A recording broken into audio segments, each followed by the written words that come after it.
И я рад, что вы пригласили меня для разговора о чувашской вышивке и, может быть, немножко о костюме. Я вообще специализируюсь на костюме. Именно исследователь костюма. Один из авторов этого большого альбома, книги, издания, как мы говорим, научно-художественное издание «Чувашский костюм». Ему уже скоро будет 20 лет, скоро.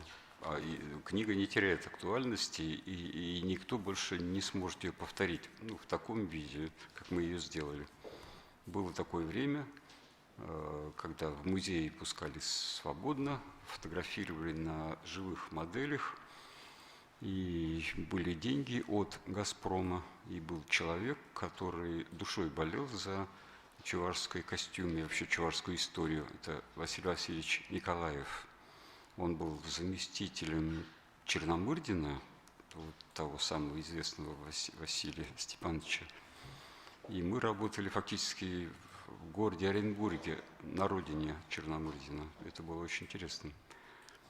И в разные музеи выезжали России. Из-за границы, из Америки и Финляндии нам прислали фотографии. Затем уже книга печаталась прямо в Финляндии, мы туда ездили, проверяли. И, в общем-то, книга отличается большим тиражом, 10 тысяч экземпляров. Это было сделано намеренно, чтобы, буквально нашу родину завалить книгами, чтобы никто не остался без нужной книги. Цену мы назначали произвольно, могли вообще бесплатно раздавать, но все-таки потом решили, такую более-менее приемлемую цену поставить. И, мне кажется, она вполне и по карману, и вполне вызывает и уважение сама цена, и ее перепродают через интернет уже втридорога.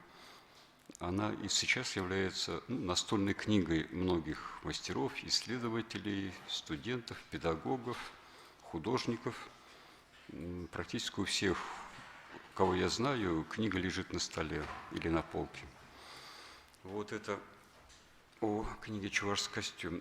Вы, если нужен будет, пролистайте, если кто-то еще не знаком с ней.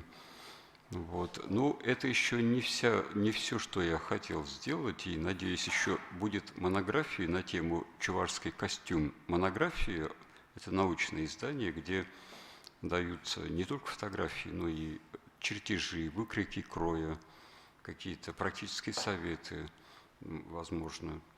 Но все равно это будет примерно по такому же плану строиться.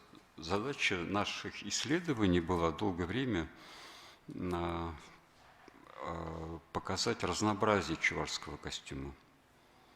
Я не историк, я не фантазер на тему орнамента или смыслов каких-то потаенных или откровенных. Я исследователь художественной стороны, так скажем, чувашского костюма, образа. Мне это важнее кажется. Искусствовед, именно не этнограф, он пользуется такими понятиями, как красота, пластика, образ, история развития, материалы, из которых делались чувашские костюмы, чем декорировалось, чем украшалось, какие аксессуары дополняли костюм при разных ситуациях, например, свадьба, похороны, допустим, детский, юношеский, девичий, женский костюм. Это все чем отличается. Эти мы вещи исследовали, показывали их практически в каждой главе этого нашего издания. Примерно такие же исследования продолжаются и сейчас. Сейчас, правда, с 2006 года я занимаюсь творчеством современных народных мастеров. В общем, была такая задача, поставленная обществом. И даже не я придумал то, что нужно сделать. Просто само общество, оно уже в обществе назрела такая проблема. Мастеров было много. Они хотели о себе рассказывать, даже вели телевизионные передачи, как Евгения Николаевна Жачева, Мазуркин Петр Яковлевич, два энтузиаста таких великих. Они хотели рассказывать и очень сильно переживали, что их творчество, их навыки, умения, их опыт останется без без отражения в истории вообще, бесполезно уйдет. Поэтому это такая тревога, понятно, это даже и в деревнях любой человек, любая бабушка, вот, который умеет, видит, знает, владеет какими-то секретами, ну, мастерства, в любом деле, это вышивание может быть, или огород, сад, допустим, теплицы. Любой человек хочет оставить в наследство вот эти сведения, эти свои тайны, можно сказать. И либо это уходит, либо вот это кому-то передается. Ну, так же, как предметные наследия, так же, как вещи, деньги, в конце концов, квартиры и прочее. Вот такая тревога была, мы это ощущали и взяли первую книгу. То есть для первой книги мы взяли рукописи Жачевой. Ну, на самом деле, была еще одна рукопись другого автора, ну, написано достаточно беспорядочно. Мы это забраковали и выбрали Жачеву. Ее я знал еще с 1982 года. Познакомились мы на первой республиканской выставке народных мастеров и народного творчества, которую я делал в художественном музее. И там она показала великолепную родословную. Она такая была тогда энергичная, темпераментная, вдохновленная рождением сына Гурия. Ему тогда было 2 годика всего, кажется.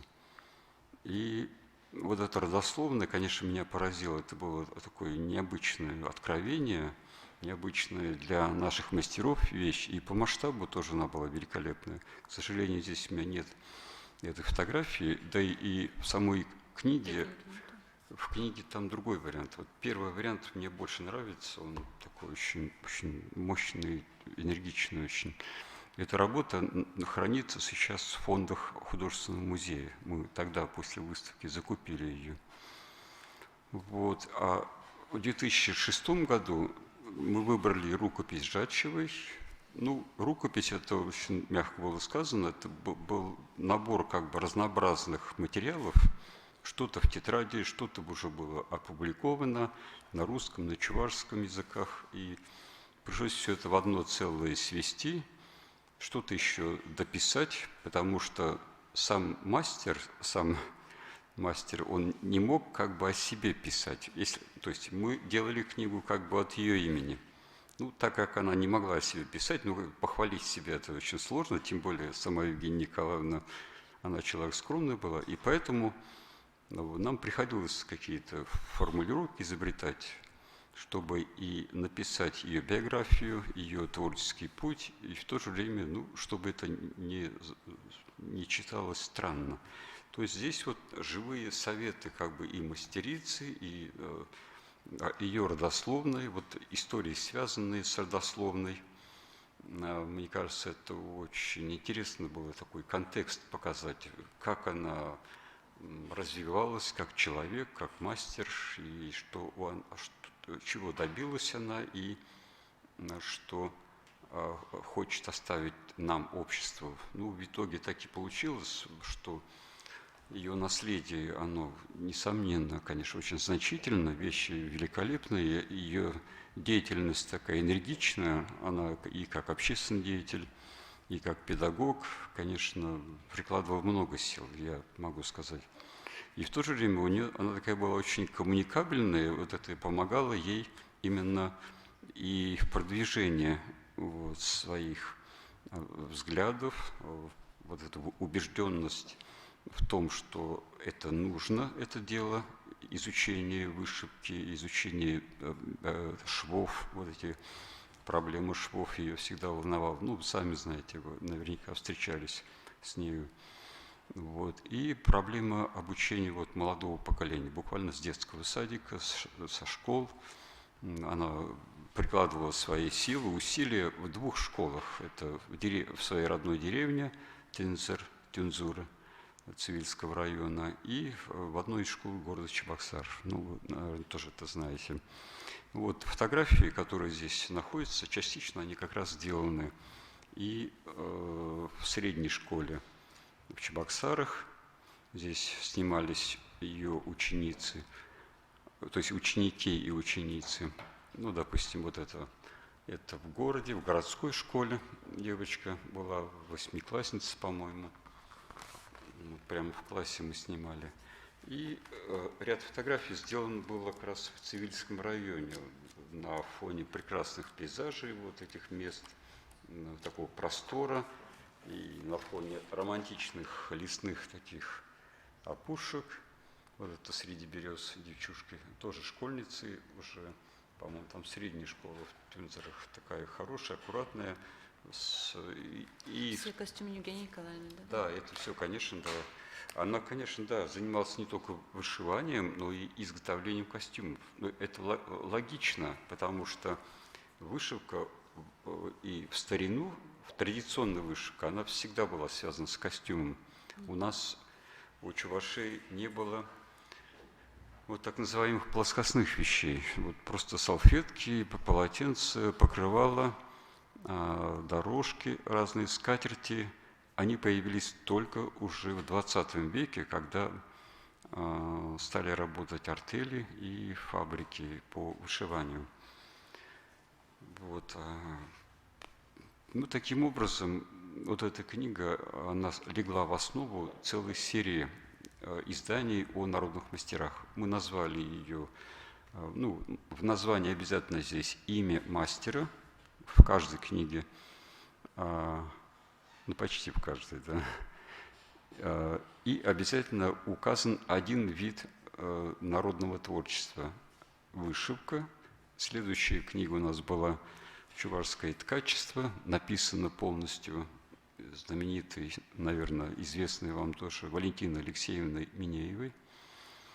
Вот. Третья книга была «Резьба по дереву». Это тоже один из важных видов народного искусства. Ее писал Мазуркин наполовину я. Ну, Мазуркин тоже очень такой очень темпераментный, неутомимый исследователь и просветитель. Он тоже постоянно хочет писать стихами даже, рисовать и работать. Он резьбой по дереву занимался и занимается. Сейчас тоже, слава богу, его деятельность продолжается. Ну, немножко в другом формате, нежели это было тогда.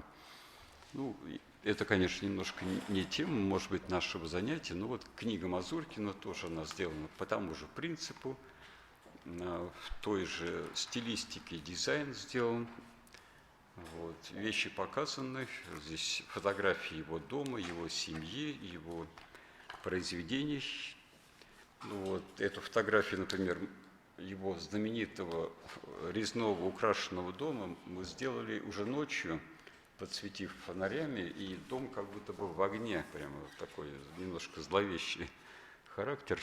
Ну, вот, великолепно весь дом выглядел, он еще планировал расширить его, на второй этаж надстроил.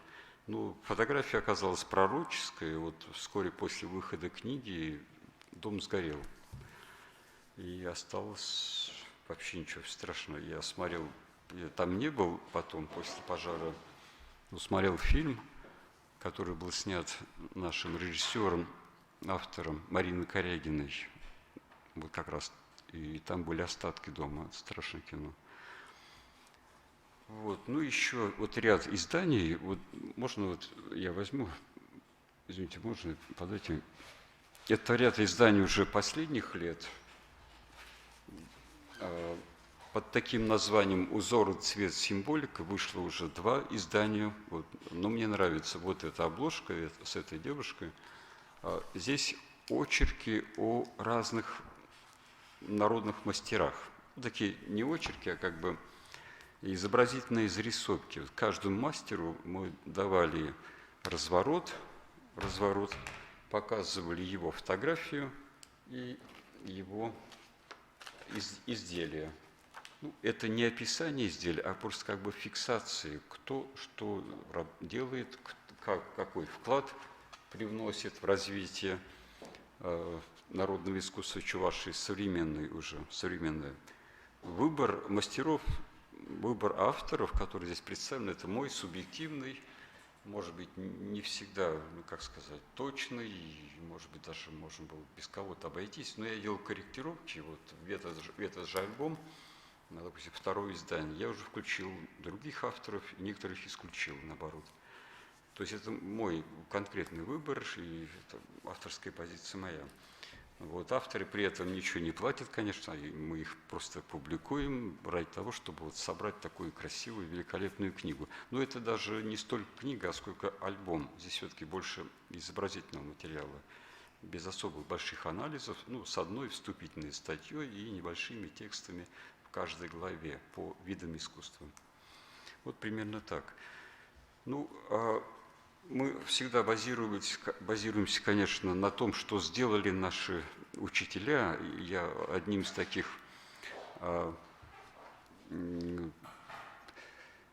одним из самых, наверное, для меня значимых, что ли, фигур в деле изучения народного искусства Чувашии и особенно вышивки, орнамента, это является Трофимов Алексей Александрович. Я все-таки прежде всего вспомню его. Он недавно скончался, мы его провожали в последний путь в сентябре. И, конечно, да, и просто грустно, что и юбилей-то он справил в этом же году, 85 лет справили, и великолепно все было, и открывали выставку. Она оказалась последней выставка, посвященная его деятельности, его трудам, его взглядам. Вот. Трофимов – это сложная фигура, не так все было просто. В его жизни он выходец, буквально не выходец, но человек из небольшой чувашской деревни в глубине Татарстана, вот нынешнего Татарстана. И деревня называется очень интересно – Чувашская Кереметь. То есть это человек из глубин вот этого чувашского мира. Прямо он вышел, увидел свет, получил образование. Ну, я имею в виду свет, мир. Кереметь как перевод? Позже скажу. Чувашская Кереметь, да. Под словом свет я имею в виду, он увидел мир. Он был в Дрездене, служил там в армии, видел шедевры Дрезденской галереи. Это его подтолкнуло на желание изучать искусство. Поступил в Академию художеств в Петербурге и закончил как искусствовед эту Академию художеств. И работая вместе с сотрудниками Русского музея, он уже тогда, в молодости, написал статьи о значении чувашского орнамента и о расшифровках, об истории. Эти взгляды были абсолютно в новизну. И Трофимова многие там столичные дамы не поняли. Я помню, еще ворчали, когда слышали его фамилию, вот петербургские дамы. И даже выступив против него, даже написали однажды статью вот, о фантазиях провинциальных искусствоведов. Ну, Трофимов не фантазировал, он хотел все-таки добиться, что ли, расшифровок каких-то. Он пытался расшифровать, пытался понять истоки чувашской вышивки. И в его книгах, вот в частности, вот в этой книге, ну, эта книга имеет белую суперобложку в оригинале.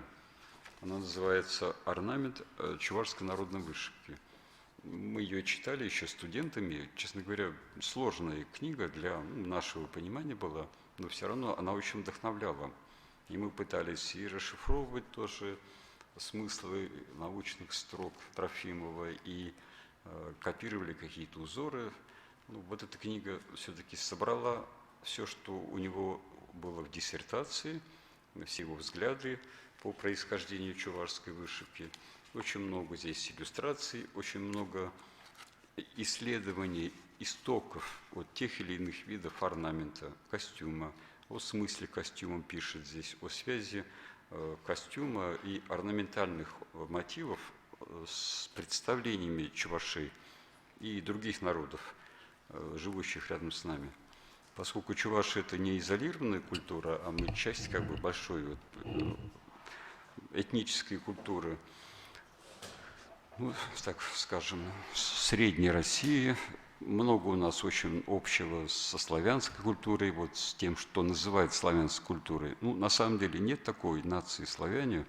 Это некая общность разных народов, из которых потом формировались ну, отдельные нации, там, русские, белорусы, поляки и какие-то другие. Вот даже, собственно, наверное, русские нации, честно говоря, нет. Она тоже еще состоит тоже наполовину из мордвы, наполовину из татар, наполовину из северных народов. То, что мы называем русским севером, тоже ведь как бы наполнено разными культурами этническими. Ну, этническое – это значит народное, ну, не оформленное как бы в государственные рамки. Допустим, чуваши – это уже нация, поскольку у нас есть такая, ну, своя государственность, своя республика. Есть много народов, которые живут в пределах других областей, республик.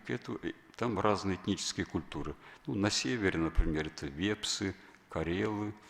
У Карельской республики тоже есть, конечно. Ну, вот такие вот разные небольшие народности тоже составляют, вот, и развивались они тоже очень интересно.